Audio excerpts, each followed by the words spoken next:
சர்க்கரை நோய் நம்ம உடம்புல பெரும்பாலான பகுதிகளை பாதிக்கும்.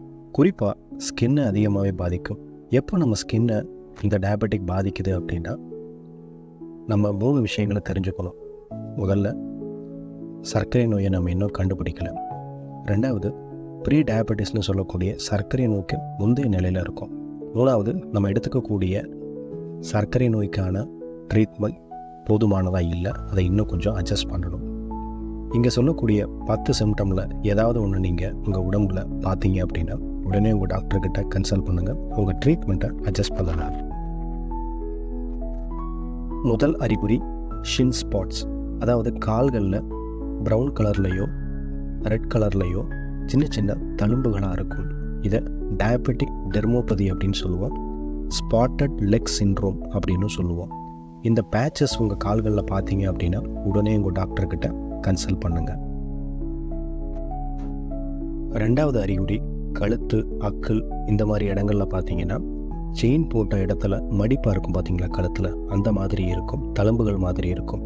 இது ப்ரீ டயபெட்டிஸ் அப்படின்னு சொல்லுவாங்க, டயபெட்டிஸ்க்கான முந்தைய நிலை. இதை அகாந்தோசஸ் நைக்ரிகேன்ஸ் அப்படின்னு சொல்லுவோம். மூணாவது, ஸ்கின் பார்த்திங்கன்னா ரொம்ப ஹார்டாகவும் திக்காகவும் இருக்கிறது. குறிப்பாக தோல் பகுதி, கழுத்து பகுதி, முதுகுடைய மேல் பகுதியில் இந்த மாதிரியான சிம்டம் இருக்கும்.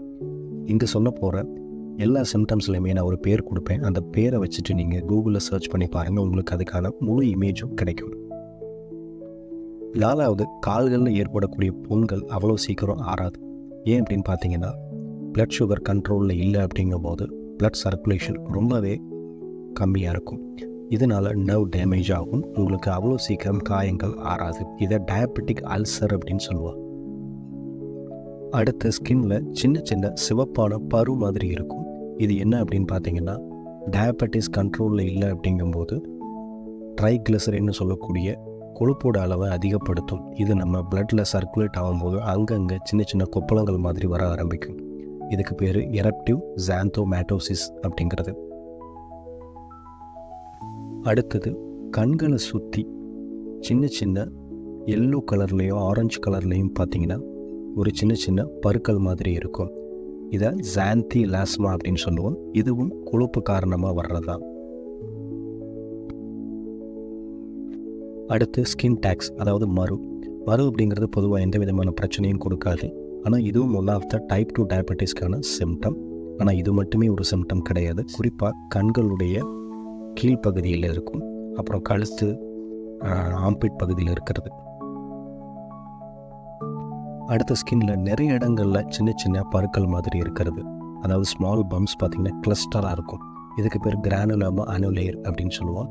இது இருக்கிறதுனால டயபெட்டிஸ் இருக்குது அப்படிங்கிற அர்த்தம் கிடையாது. டயபெட்டிஸ்க்காக டெஸ்ட் பண்ணும்போது இந்த மாதிரியான ஸ்கின் கண்டிஷனில் மாற்றங்கள் ஏற்படுது அப்படிங்கிறத கண்டுபிடிச்சிருக்காங்க. அதுக்கடுத்து, உங்கள் ஸ்கின்ல எல்லோ கலரில், சிவப்பு, ப்ரௌன் கலரில், பர்பிள் கலரில் பேச்சஸ் எங்கேயாவது இருக்குது அப்படின்னா அதையும் ரொம்ப கவனமாக பாருங்கள். ஒரு அரிப்போட பெயின்ஃபுல்லாக இருக்கும்.